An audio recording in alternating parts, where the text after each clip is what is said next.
So, ladies and gentlemen, distinguished guests, fellow defense enthusiasts, welcome to this exciting new panel at the DEFEA exhibition.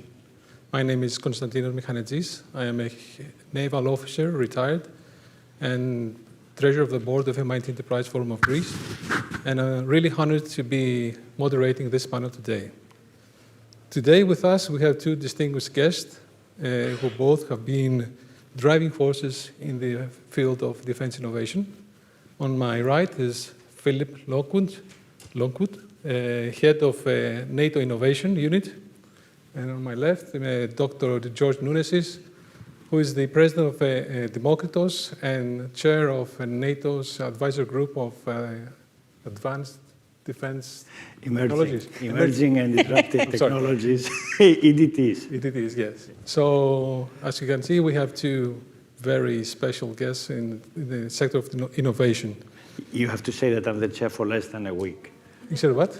I'm the chair for less than a week. I should have said that. We'll see if he lasts another one. Newly appointed, yeah.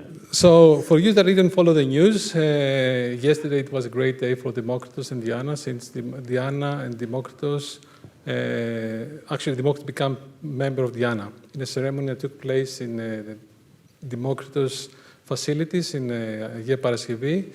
The managing director of Diana, Deep Chana, and Dr. George Nunesis signed a memorandum of understanding to formalize this affiliation.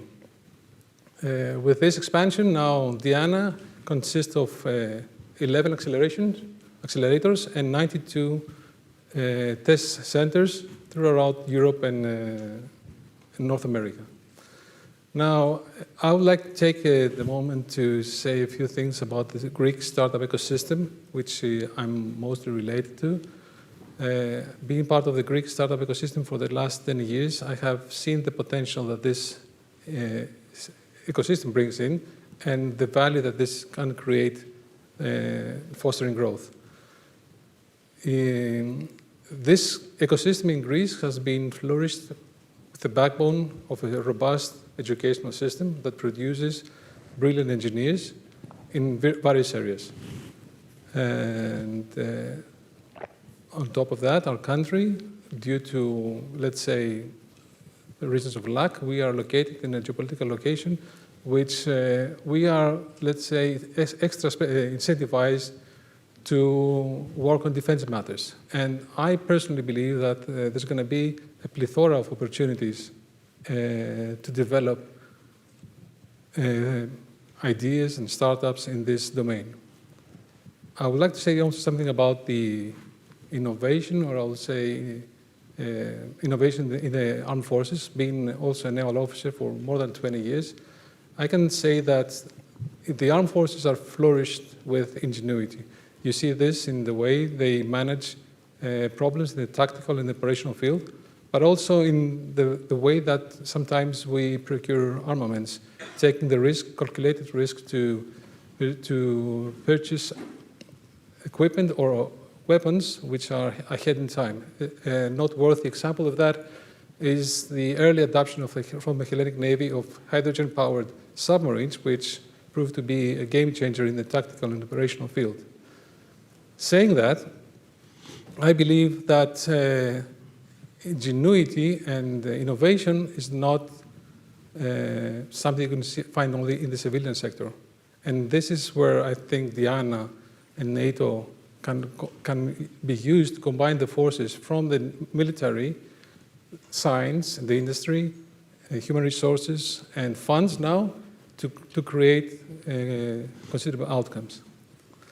I won't spend too much time on this. I would like our speakers to speak a little bit much more. I have prepared a large list of questions that I would like them to go through, but I think if I had to go through this, the organizer will hate me, so I have limited the question to a number of 12 questions. But before we start with that, I would like first to give the context about what Diana and the Innovation Fund is. So I will ask for Philip and George to give us a quick overview about, Philip, what is the Innovation Fund, and George, what is Diana? So maybe we can start with our guests. Sure. And first of all, thanks so much for having me here. It's amazing to be in Greece for the first time. I think I need to extend my stay and go and explore this amazing country further. The NATO Innovation Fund is something that was born out of an idea a couple of years ago. And originally, it and Diana were actually part of the same parcel. It's really something that's there to create a solution to a number of systematic problems across the entire alliance that are facing all of the NATO nations. And that is the fact that emerging and disruptive technologies, or at least that's what we call them at NATO, critical emerging technologies like artificial intelligence and novel materials and hypersonics and new space technologies. There's a tremendous amount of innovation that's happening in this space, but often that innovation is being driven in a commercial or private sector context, not necessarily geared towards that defense and security environment. And if we look at this, there's a number of challenges, whether those are in the form of the financing available for this is often being geared less towards these kind of game-changing innovations and more towards things like business-to-business products or software as a service or a lot of digital-based technologies that have fueled so much innovation over the last 2 decades. There's a concern about the fact that there's plenty of financing in some nations in the alliance, particularly in the West, and if you go elsewhere, there's amazing engineers still and incredible ideas and creativity, but those ideas and creativity aren't getting the funding that they really require to be able to survive. And so from a defense and security context, if we have an amazing idea that could be a game changer for a warfighter in the next conflict, but it happens to be located in a geography where there just simply isn't the funding sources streaming there, that's a tremendous problem. And we are losing out collectively in terms of our technological edge. So just to tee up some of those problems and issues, we came up with this concept for Diana and the NATO Innovation Fund as a pipeline to be able to address this and to bring together our operators and to bring together some of the most innovative scientists, engineers, and entrepreneurs to come together to create amazing solutions for defense-related problems.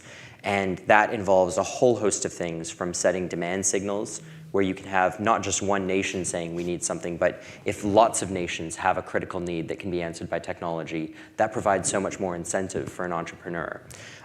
We want to be able to leverage Diana to be able to look specifically at products and defense startups and help accelerate them in an environment and provide a means of procurement. And then we have the NATO Innovation Fund. And what I've mentioned so far is really from a financing perspective. And the idea of the NATO Innovation Fund is, yes, we have €1 billion to be able to spend. It's the biggest deep tech fund in Europe by a fair margin right now. But not only is it that, it's really about leveraging all of the other capital sources that exist. In other words, Europe had about €100 billion spent in venture capital last year. The Innovation Fund at $1 billion, that's only 1%, that's not a lot. But if we can create a system and a structure the right way, we can actually encourage private sector actors who historically don't invest in the defense world to come into the space and to provide the capital and the finance into this innovation so that we can collectively maintain our technological edge. And I think the conflict in Ukraine has shown right now more than ever that we have a situation on our eastern flank and that the need for the whole of society and not just the defense space and the defense world to be able to invest in critical cutting-edge innovation. So the Innovation Fund itself, the way that it works is as a private sector actor. It is a private fund. It's domiciled in Luxembourg. It's got a headquarters in Amsterdam. It looks like a venture capital fund. It's set up as a venture capital fund. But it has a very unique charter from allies and a very unique relationship with NATO, where it can leverage benefits from NATO and from Diana, and at the same time have the flexibility that private venture capital affords, and to have top-tier venture capitalists who we hope to be able to reveal in the next few weeks or so, who will help work alongside other sources of private financiers and bring them into the space, to bring them to all of the corners of Europe, to bring them into the world of dual-use technologies. Great. Well, if I may add, because I got very, very excited when I was discovering about these new ventures and new ideas, is that the NATO Innovation Fund is actually the first multi-sovereign VC in deep tech, and this, I think, historically is the first. It has never happened before. So we all have to understand the significance of this relatively to all the geopolitical changes that are taking place lately. Mm-hmm. So it's really important. Now, NIF, and the NATO Innovation Fund invests, and then Diana, it takes care of the startups and the products. Around dual-use technologies, and there are certain areas, certain fields that have been already been we will be focusing on, and as you heard before, it's artificial intelligence and big data analytics, autonomy, quantum computing and space, but also energy and propulsion and novel materials for all sorts of applications from sensors all the way to CO2 capture and so on and so forth, or energy type of applications. So this is very exciting, and Diana is already a network of organizations. There are accelerators, as you said before, 9 accelerators have already been chosen in Europe and 2 more in North America. And this number is going to increase, I'm sure. The headquarters are in London. And there is also another main office in Estonia, in Tallinn. And we will be, as accelerators, Demokritos is one of these accelerators, and fourth also in Crete, the other big research center of Greece, along with Demokritos, both of them under the jurisdiction of the General Secretariat of Research and Innovation of our country. So what our goal as accelerators is to be able to support startups, dual-use startups that will be selected by Diana, and we have to provide them access to laboratories, to test centers. We have to provide them access to services for their branding, for their getting around with research funds and research grants all over the world, but also to present them to investors worldwide or potential clients, and it's important that in some of these startups, the NATO Innovation Fund is going to invest as well. It's very, very important for the local VC ecosystems, because they will have the opportunities to co-invest with the NATO Innovation Fund. Okay, and you can understand this whole thing is going to create a lot of commotion, a lot of activity in dual-use technologies. And also, I think it will mobilize in the various country members all sorts of stakeholders, from research centers, universities, and research organizations, everything in the triple helix, to investors, to big corporates. Along with even educational systems. So I'm very optimistic that we will soon be having the first calls launched for the accelerator. We have about that. Yes, and we will be talking about that. And I should also mention that for Greece, for the footprint of Greece, we also have CERT, our big research center up north in Thessaloniki, participating already in Diana with test centers as well. Excellent. So I'll stick it with you, George. What do you believe are the most important disrupting technologies that will impact the NATO operations? And I'm telling this in the context of recently Demokritos has announced the creation of the Institute of Quantum Computing and Technologies. So you know my answer to that. Okay. So yeah. I think most of the disruptive technologies, like artificial intelligence and large-scale simulation, hypersonic missiles, things like that, are going to be affected from quantum computers. So, in this context, what technologies do you believe will be the most disruptive? I strongly, of course, we all feel and live every day the disruption that is brought the world by AI, and it's going to continue, and we'll be realizing it more and more. But honestly, I do believe a lot in being a physicist myself. I do believe a lot in quantum computing and quantum technologies. I think this new technology will give us opportunities to solve very complex problems that cannot be solved up to now.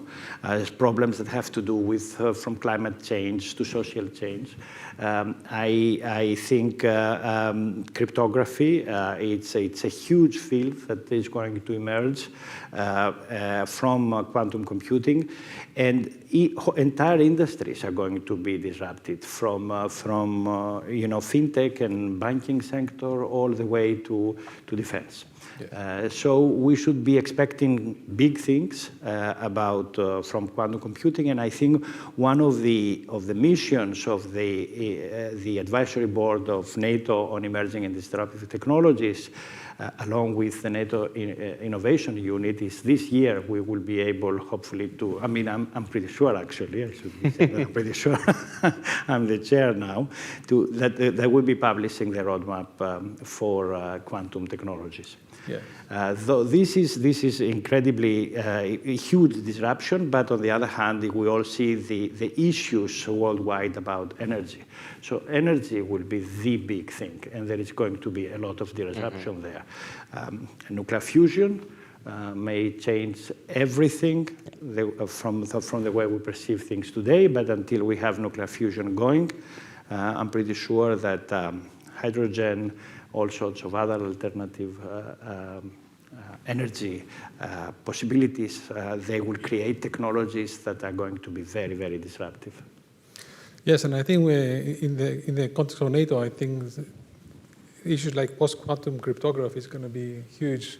Yeah, everybody, we're all working on post-quantum cryptography. Consider that if the first big enough quantum computer will be manufactured, that will be the perfect weapon of cyber mass destruction. So we have to all be ready for post-quantum cryptography to protect our data and protect ourselves, whether in station or in motion. Yes, and what is now in the field, they say, harvest now, they decrypt later. So the enemy is harvesting right now to decrypt later.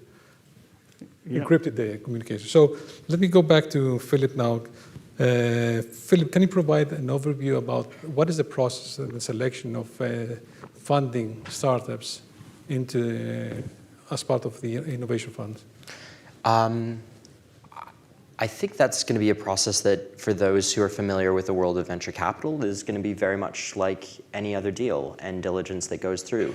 I think for a typical venture capital fund, they will look at many, many multiples of potential targets for investment. So you might look at 1,000 startups, and from those 1,000 startups that you take a look at a pitch deck, or you look at their website, or you have a quick email correspondence with, you might whittle that down by half or even less for actual startups that you have conversations with. You might have an initial conversation, and then only a small percentage of those startups will actually go forward to a second conversation that then can lead to additional diligence opportunities. And so I think the way that startups will be selected is by the actual deal team. But what makes the fund a little bit unique is that we're not just looking for targeted startups on the basis of pure financial returns. So we're not just looking for the next insert X digital company or software company that is available that we think can provide the fund with a high multiple or return on its investment. There's almost a little bit of a Venn diagram where the fund deal team also needs to be informed through a mechanism we're in the process of setting up right now of what are the strategic demand signals from a defense and security perspective. Now, that doesn't necessarily have to mean pure hardware or defense capabilities that you might see in this particular building. It can be something that might be more fundamental. Maybe that's something related to food security or energy transition or something supporting a climate security related action. We're thinking quite broad in the NATO context, but regardless, providing a bit of a demand signal. And so if you think of this Venn diagram, you have on the one side, is this a commercial or a commercially sound investment? And then is this a strategic need? And if those two are overlapping, those target and the ideal targets are going to be right in the middle. And so leveraging professional investors to look at this from the perspective of, is this a team and a set of founders and a startup with a business that looks like it's backable? Is the product solid? Does it look like it's something that can scale? And is it truly in the deep tech world? Is it an actual emerging and disruptive technology? Game-changing innovation. And then there is a strategic aspect of, is this something that we think could be solving a defense and security challenge down the line? And is it strategic enough to merit an investment from the fund? If we find the intersection of those three, leveraging the deal team, leveraging experts in the defense world, and then leveraging scientific experts, because in the world of deep technologies, trying to evaluate something that's doing 3D printing but at a molecular level for nanotechnologies, that requires a fairly significant scientific bent as well. It's very much merit-based. I think for the startups that will be seeking funding from the NIF, they will come from all corners of the 23 allies that will be participating. We invited Finland to join the fund yesterday, and they were approved by the participating nations. So I think we will see investments across all corners of Europe, whether that's from the UK to Turkey to Greece to the north, now in Finland and Iceland and Norway. So I think we'll be looking to invest regardless of where a startup is based, but really based on that Venn diagram intersection. So there's no something like an allocation per country or a quota? Well, I think one of the failures with government venture initiatives in the past have been a number of things. Often you create a venture initiative or an equity investment that's still rooted within a government bureaucracy, so it makes deployment of capital slow. You have to go through checks, and the ability to go from identifying your target to actually paying them that cash, it needs to be fast because startups run out of money very, very quickly. So having flexibility in the world of investment is really critical. But I think the other thing that we've seen, a lot of government initiatives that are multinational in nature have a concept of juste retour, which is this idea of what a nation puts in, well, that money should come back to the nation. But when you do that, and you're doing that from an investment perspective where we're one investor, but we're looking for other private investors to join us. If they see that we're investing in a Greek company because we know that we have to hit our quota of 9% allocation into Greece, how do they know that that startup is actually worth the investment? And we're not just writing the check because we have to by law. That actually shoots ourselves in the foot. We would rather that it be merit-based. And this whole time for both Diana and the fund, we've used this expression of let's make this a jungle rather than a zoo for the startups. Let the best survive, but obviously not in a way that we're just going to be favoring startups from one particular nation. We want to be able to go into those ecosystems, work hard, identify the most promising founders and technologies that are out there. Speaking of the fact that you're going to be working like a traditional fund, do you have an investment in the investment period, or are you going to be working with follow-up investments? Mm-hmm. The basics of the fund are, it's a focus on pre-seed investments through Series A plus or so. So really early stage generally, although there might be a little bit of flexibility on some later-ish stage for an initial check. The fund can lead investment rounds, so it can be the primary investor within a particular deal round. It can take board seats. It can cut very large checks to these startups to be able to do so. And then one of the aspects about emerging technologies, emerging and disruptive technologies, this is deep tech. This isn't a product that's going to be ready in 6 months or 2 years. These are products that take 5 years, 7 years, 10 years, 15 years, sometimes longer than that, to actually be ready to go to market. And so as an investor, if you cut that first check, you want to be able to stay with that startup and help them grow along the journey, or make sure that you are in a position to hand off. So the fund is able to do follow-on investments and will reserve an appropriate amount of capital to be able to do that and to maintain that relationship and to guide its portfolio companies further on down the road. Active investment timeline, it's going to be several years of deploying capital, and then after that, the remainder years will be for really fostering its portfolio. Excellent. Great. Thank you very much for that. Now, the startup ecosystem is characterized by one thing, speed. So usually things move really fast. And this question I think we should go to both of you. How do you think NATO will be able to cope with the speed associated with innovation and in deploying these new innovations and the risk associated with, adapting these innovations to the systems and deploying them? I think that the answer lies in a recognition that so often in the military context, we have relied on traditional methods of project management. So that's a waterfall or a very linear style of you need to do task A first. After task A comes task B. After task B comes task C. I think it's best to think about this from a design thinking concept or an agile concept if you're thinking about newer forms of technology, which is where, okay, let's work on a little chunk of A, a little chunk of B, a little chunk of C, and let's spiralize this. Let's learn, let's see how that goes, let's evolve it and move that on forward as we go. So I think what's very critical is to think a little bit less from a linear perspective and more from that spiral, that agile model of thinking. That helps increase speed. There's also just a general awareness of thinking about the various rules and regulations that are necessary to make sure that we're protecting our technologies, that we're not going to run into something that could be scandalous or fraudulent. There's requirements to still be able to act in a way that's professional, where we conduct appropriate levels of diligence, but we need to be able to do that as quickly and as effectively as possible. I think for both DIANA and the Innovation Fund, we've created them with governance layers that enable them to be as flexible as possible. The fund more so because it's a private enterprise, and private enterprise can be as fast or as slow as the private enterprise desires. In a government context, it can be a little bit more difficult, but for DIANA, we set it up as an agency independent from much of the rest of NATO. NATO has, I think, 44 legal bodies right now. DIANA is the only legal body that has an entirely independent budget, so it doesn't have to go to a centralized budget committee or a centralized resourcing board for the way in which it gets its capital. So I think that will also help keep things quick. Great. George, what do you think about, since you're going to be the center that the innovation will be spurring, and this is a huge challenge ahead, because as you said, things are going to be very competitive. An ecosystem is being created that is going to be more of a jungle than a zoo. So, for instance, you have test centers, you have accelerators already that they are organizations belonging in the public sectors of various state members, and you have also private enterprises. We have to be able to do things as efficiently.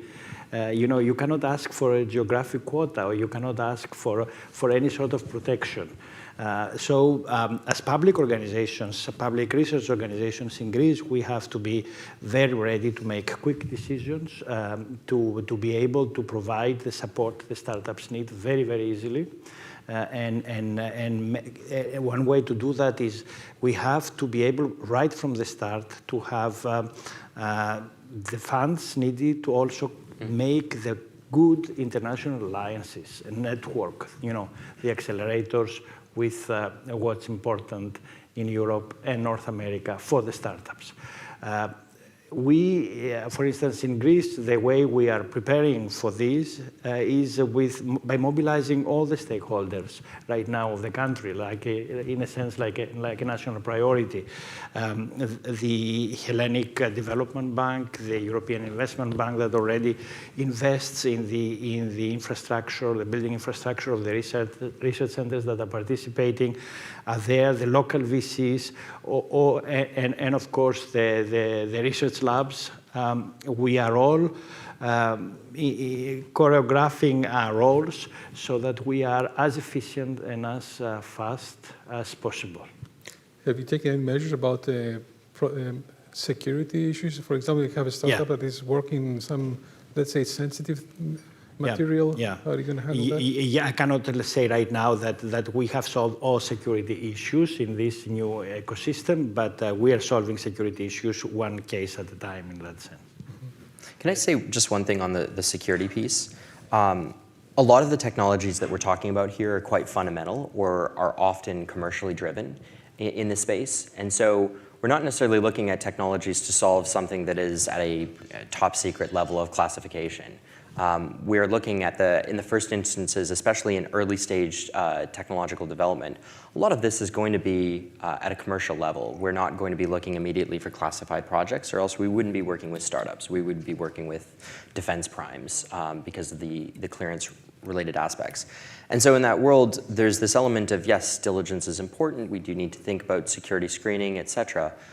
But there's a friend of mine who came up with this expression of, we're in a technological race right now, and we are racing against our adversaries and competitors to be able to do technological development faster than the other.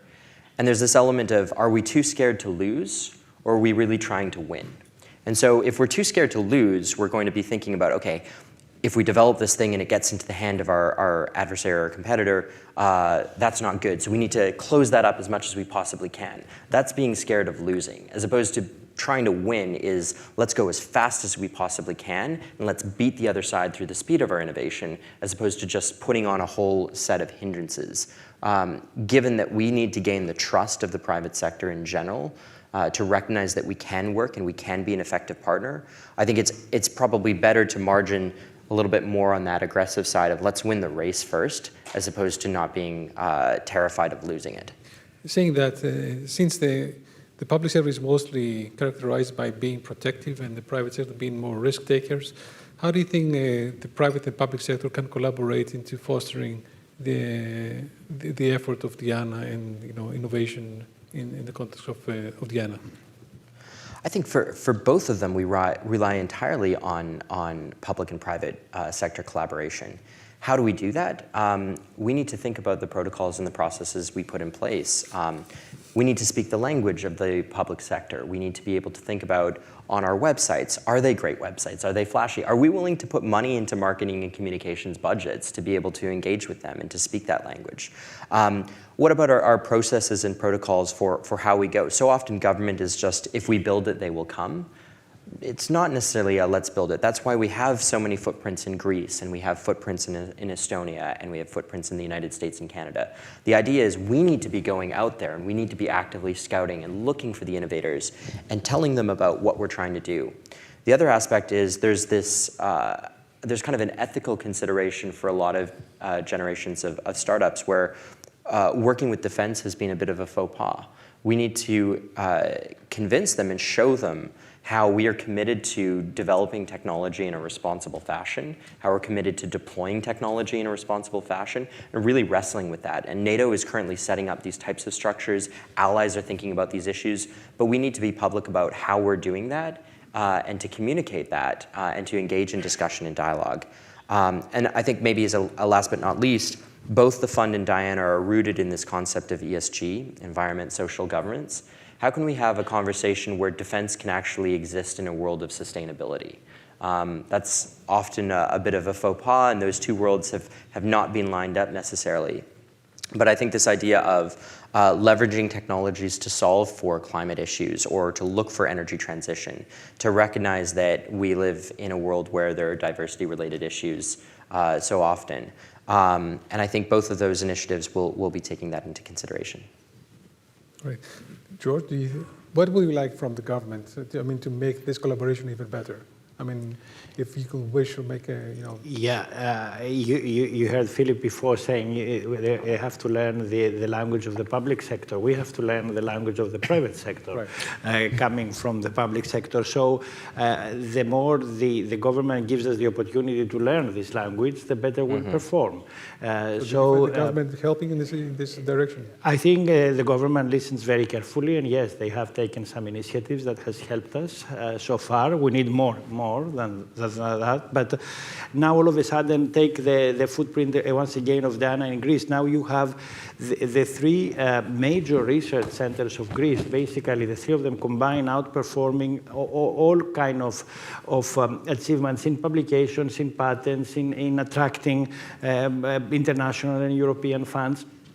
And for the first time, we will be coordinating efforts to boost deep tech. And really boost deep tech through this entrepreneurial accelerator. I think for like the General Secretariat of Research and Innovation that is overseeing us, this is also a unique opportunity to set new grounds in the country and to develop best practices that can then copied by all the research organizations of Greece. Most of them are public, as you know, so that would be a very, very unique opportunity.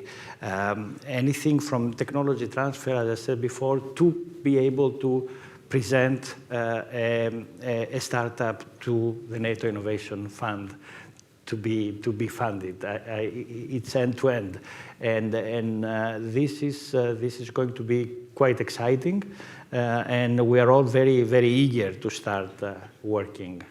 We are too. It's going to be a brand new collaboration, CERT and FORTH and Demokritos, and we're going to be playing ball, I think, very efficiently.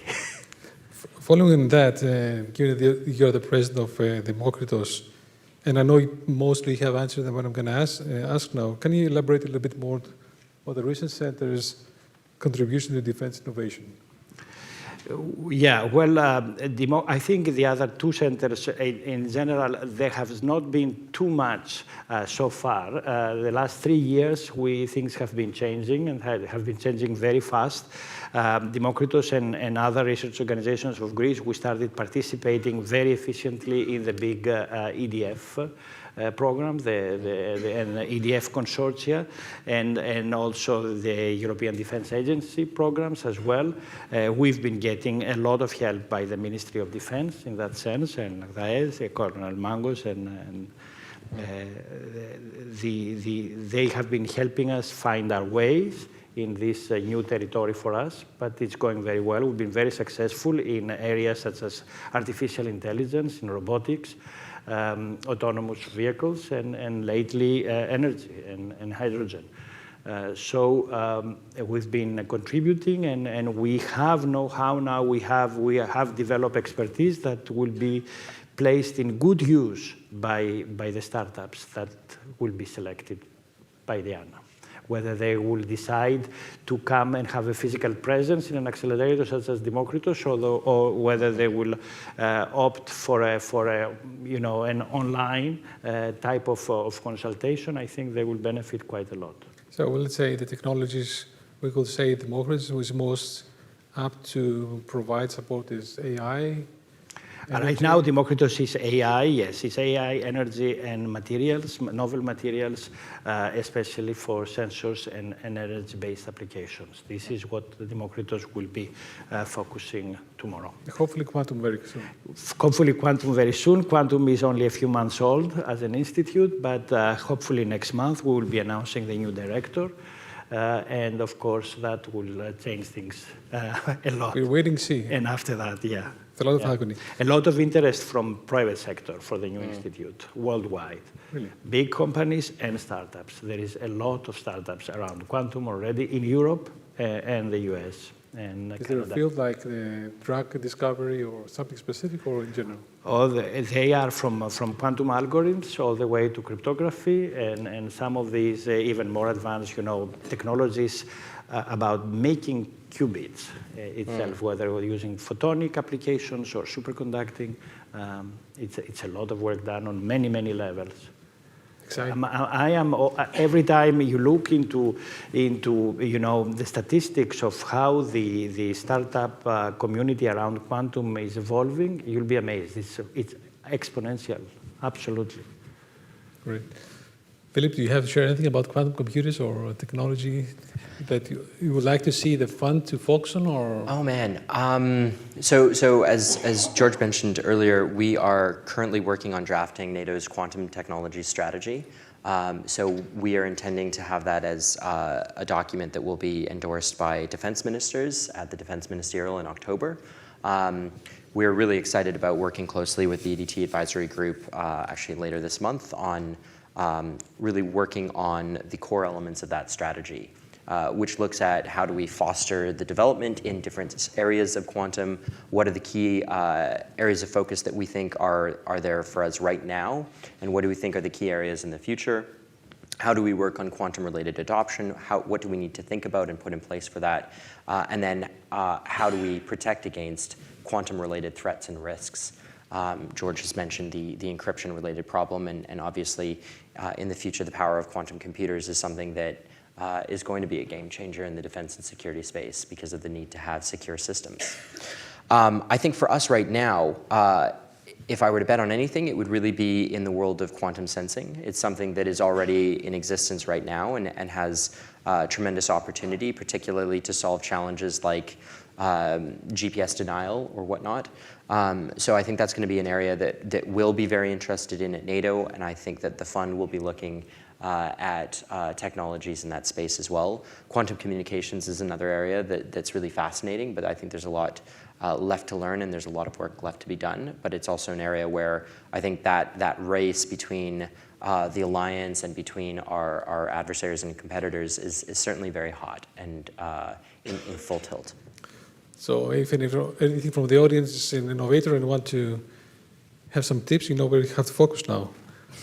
Quantum sensing. So another thing for you, Philip, and pretty much you mentioned that, there are a lot of ethical concerns related to innovation in the field of military applications. How will DIANA and the NATO Innovation will handle these ethical concerns? How do you plan to handle them? Sure. So I think that goes back to the relationship between DIANA and the NATO Innovation Fund and NATO, the organization, and in particular my unit, which is responsible for a lot of our strategies and policies about each of these different technological domains. So we've already have a NATO AI strategy and a NATO strategy for autonomous technologies.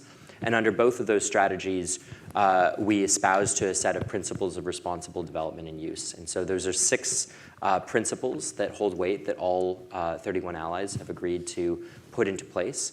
Now, these principles that we've agreed so far are very high level.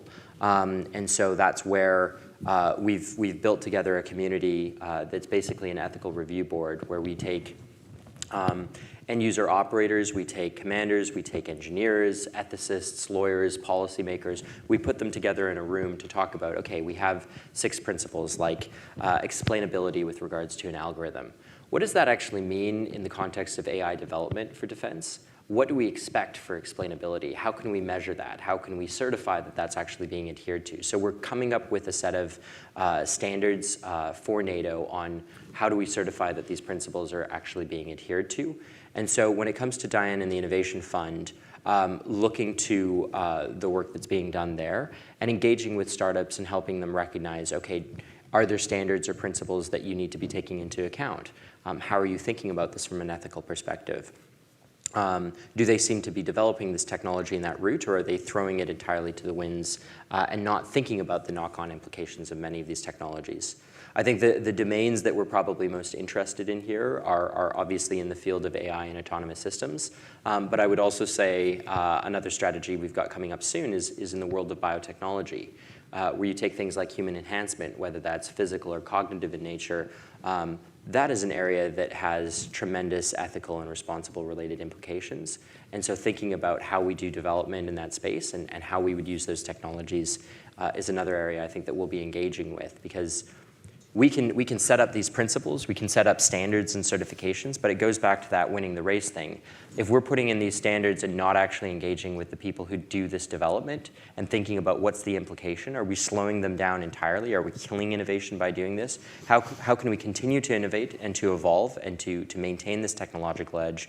And at the same time, how can we make sure that we do that in a way that respects and reflects our democratic views and values? We're here in the heart of democracy. That's something that's really critical to be able to show and demonstrate. Great. Thank you very much for that. We have one more question before we're running out of time. And before I have this question for George, but I would like from you, Philippe, to tell me if there are any noteworthy ideas that you have been pointed out of the DIANA network today that are noteworthy to mention them here and give some ideas to the audience. Ideas in terms of? Like startups. I think that if you are looking to engage with DIANA... I mean startups that you have seen that are... great startups that we've seen. Oh my gosh. I don't think I'm going to name names because then I don't know if that's commercial favoritism or not. But I think going back to technologies that we see right now on the responsible ethical use, I was at Slush in Finland last November and came across a startup that is looking at leveraging AI to actually measure and observe how AI is being used or rolled out in a responsible or in an ethical manner. How can you actually track and determine systems that are being used? And it offers that as a service. And it's an incredible platform. And that's something that has applications that are both in the defense and security world and in the defense and in the commercial world. Because we're not looking for responsible use of AI necessarily just in the world of defense. It's whole of society in that regard. Other startups that are really cool, there have been so much work and development in the autonomous space. I think in particular, I've been really interested by various startups that are doing work with maritime-based autonomous systems. And that's an area where, from a military application, we've seen that play out with the United States, which has a joint task force involving several different nations operating in the Middle East that leverages maritime autonomous systems to cover and map a massive footprint of water, we have massive footprints of water all around Europe and areas where these sorts of tools can have a great application as well. So those are areas that I've found really fascinating recently. Fascinating indeed. Great. So you have some idea about what's going on with Diana.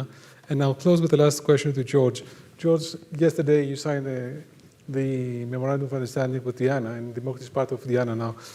What is the next? What should we expect to see, and when do you see something more tangible to happen in Greece?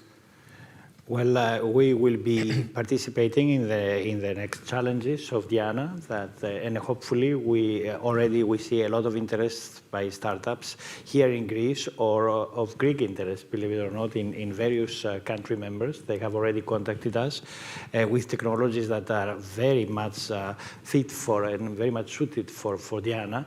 So as soon as these startups decide to engage in the acceleration of services provided by Demokritos, we will be there actually to help them, each one separately and for their own needs, because they couldn't be coming from various sectors as well. So we are not going to treat this process like this is one solution fits all.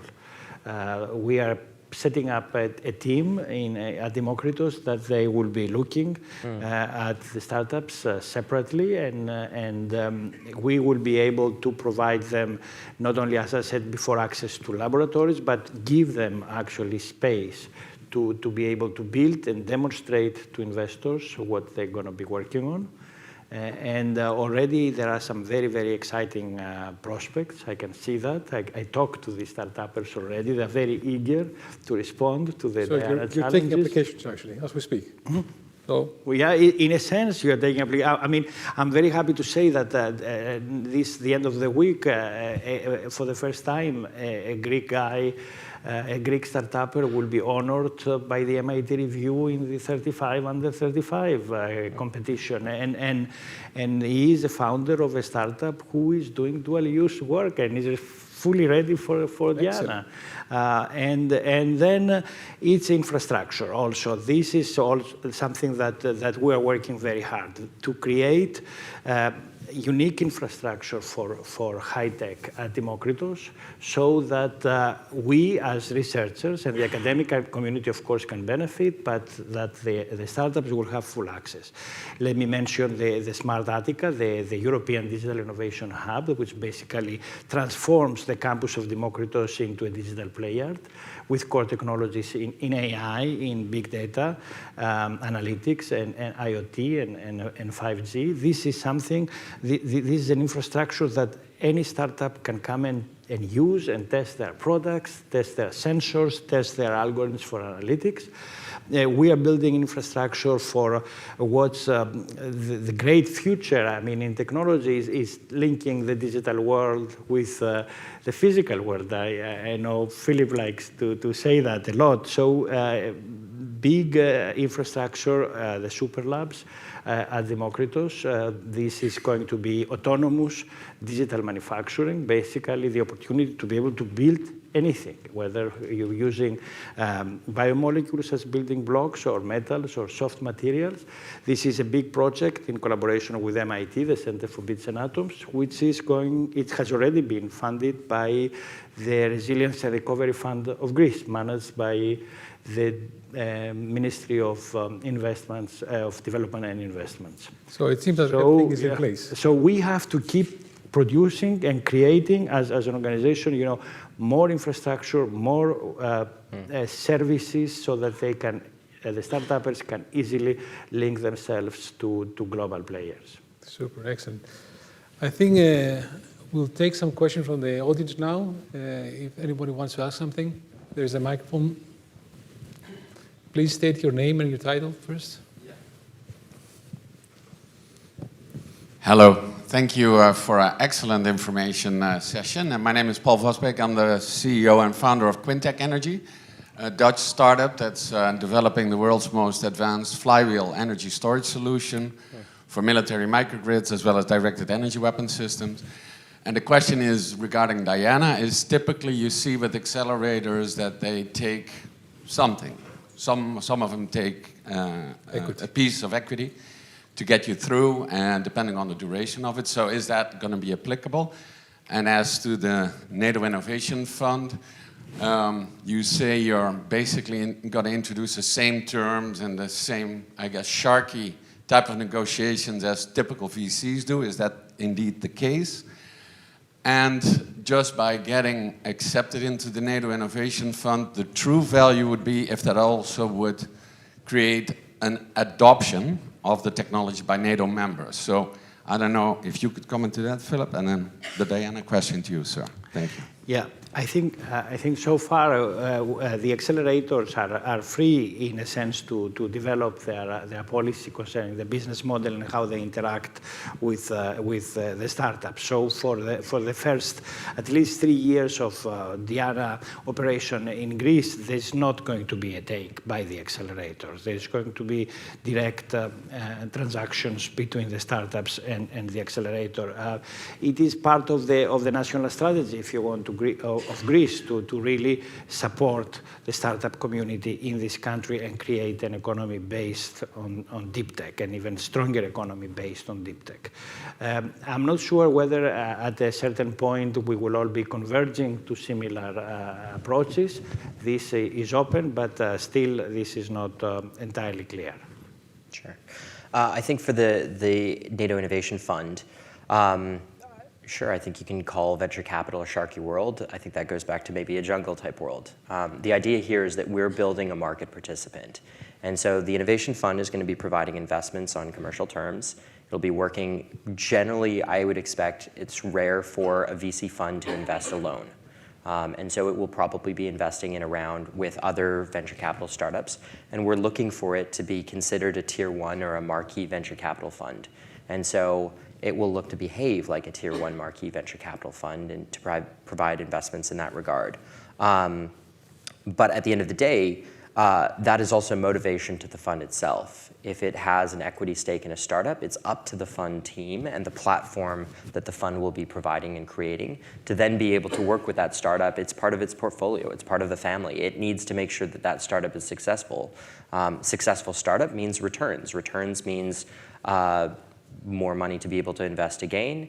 It means that the fund is working well. It means that other investors are going to say, hey, the NATO Innovation Fund, when it invests in successful startups. It picks winners. We want to jump in on that. That means more money crowding into this.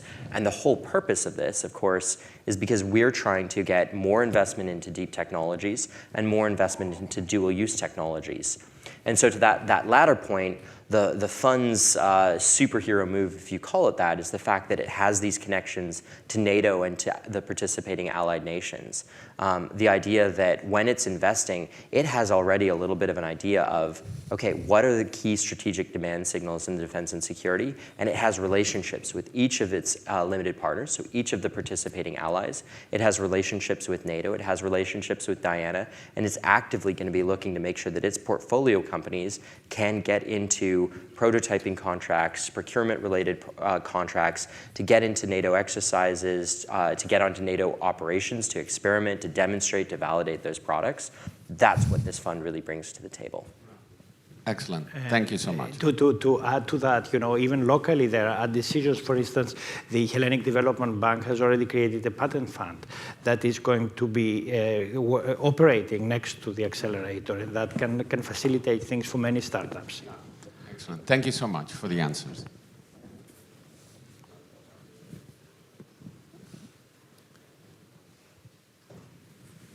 Mr. Mengos over there. Hello, thank you for being with us today. I'm Colonel Mengos. I'm the Director of Defence Investments and Technological Research. You all know me, but just stating this for the public. And I would like to ask something about, I would like actually to go back to a part of the question that already raised about adoption. And I would like if you could maybe elaborate a little bit more about what both Diana and NATO Innovation Fund are thinking about adoption strategy or practices. And also, if you could connect this to what do you think about the primes? I mean, okay, the defense market is dominated by, I would call it like a closed market. And there are some primes, but there are also other well-established industry there. And is there room for startups to come there? And how are you going to combine this? How are you going to combine the adoption? And what is your, let's say, towards the primes and towards the already established defense market? What's your approach on that? It's a really important point, and the Charter for Diana talks about, uses the definition of systems integrators, but it's a very broad definition that could include primes, it could include big tech companies, it could include various other actors and stakeholders. There's a critical role to be played by these entities because they already have deep relationships with government, they have many security cleared personnel, and in particular, they're often working on traditional defense capabilities, on developing them, upgrading them, modernizing them.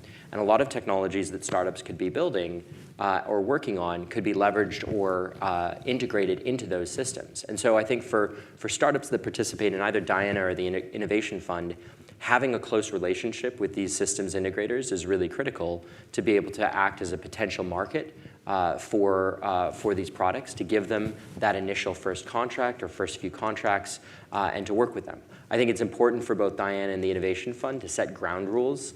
I think there's historically been a bit of a kill zone around large companies to small companies, and so there's an element of stewardship and guiding that can be done there. But at the end of the day, in this ecosystem, both types of companies are critical. The primes do a lot of integration work. Startups have a tremendous amount of innovation or can be working on that next cutting edge piece of technology.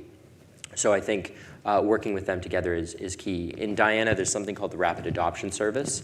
So it's a new set of authorities specific for Diana that allows nations to actually partner with third-party companies to sponsor development of technologies, to do that in a really agile, fast-moving manner, and then ultimately to be able to procure.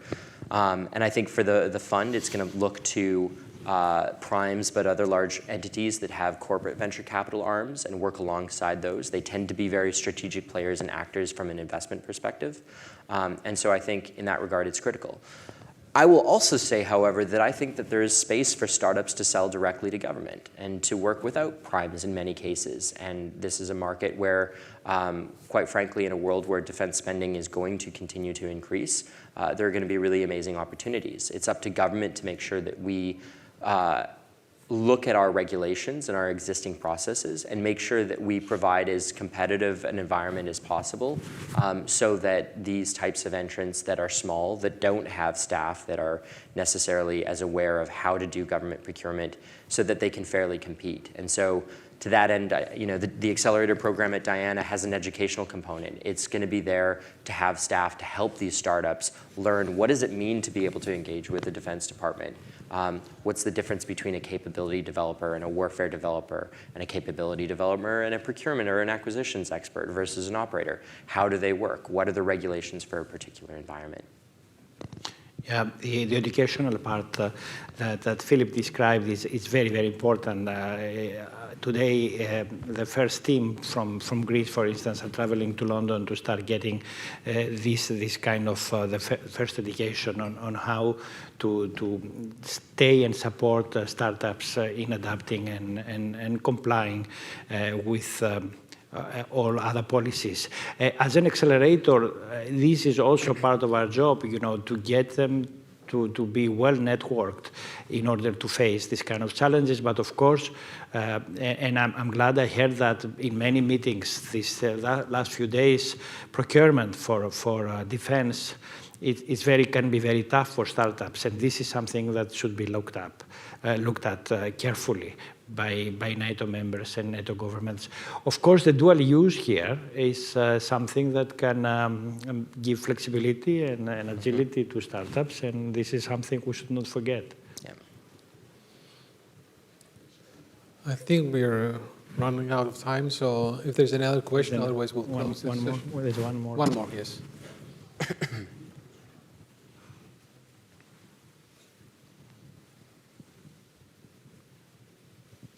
Thank you.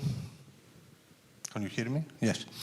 My name is George Karantonis. I'm working with an early stage venture capital fund doing deep tech investments here in Greece. I'm listening all the opportunities to collaborate with the Innovation Fund with great interest, of course. But I noticed that although you mentioned, let's say, fairly standard market approach and to everything, you also mentioned that apart from, let's say, in the selection process, you are looking for startups with a great commercial potential, but also following some strategic initiatives that you said. You also said that in some cases, it will take many, many years until these technologies will reach the market. Mm-hmm. A typical venture capital fund has a 10 years life and 5 or 6 years average withholding time. How do you see this? How do you plan to synchronize this with the commercial startups? And what exit options do you think that startups that are co-investing with you will have? Thank you. Yeah, I mean, that's a really, really good point, because for so long, I actually think that 10 years is sometimes long compared to venture capital funds in the Alliance. It's often a little bit more closer to 7 or 8 years from our experience, and you have active deployment times of 3 years, maybe 4. 5 is fairly long. But we've seen in the world of deep tech across the Alliance that there's a new generation of funds that recognize that these timelines don't work. Because at the end of the day, you are then forcing your portfolio companies to seek an exit prematurely, which in the world of deep tech, you then lose out on the game-changing initiative. And then all of a sudden, you end up having returns in a TVPI that's much lower historically. We are trying to change that up. And so for the Innovation Fund, a couple of things. We actually have a fund of funds mandate as well. And so there's an element of this where we can allocate to new deep tech only funds. We aren't going to be investing in generalist funds that do some deep tech investments. So we will be looking at things like, what is the runtime of the fund? What is your deployment time? What types of technologies are you looking to deploy your capital in? In terms of the fund, this is a fund that's large enough, as I said, to be able to lead rounds and look for other investors. And our fund is a 15-year fund. So our capital deployment time is going to be X number of years. And we've got it for 15. If we need to extend a little bit, we can do that for the portfolio. One of the key roles of the deal team, once they come in place, is going to be looking for various funds and looking for what are potential exit opportunities and partners for exit opportunities, particularly in the context of the Alliance. And so that's going to be a major element of their approach there. Well, thank you very much. I think anyone who would like to have more discussions with our panelists will be available after the session ends. It was a great session. We both are leaving this session learning so much things about DEFEA and the Innovation Fund, and I'm very optimistic that we'll see great things to be accomplished here in Greece as well, with the help of Demokritos. Money is here, the infrastructure is here. We just need the great ideas to come and make good, big things. So I would like to thank our distinguished panelists and the great audience you have, and have a nice day. Thank you very much. Thank you.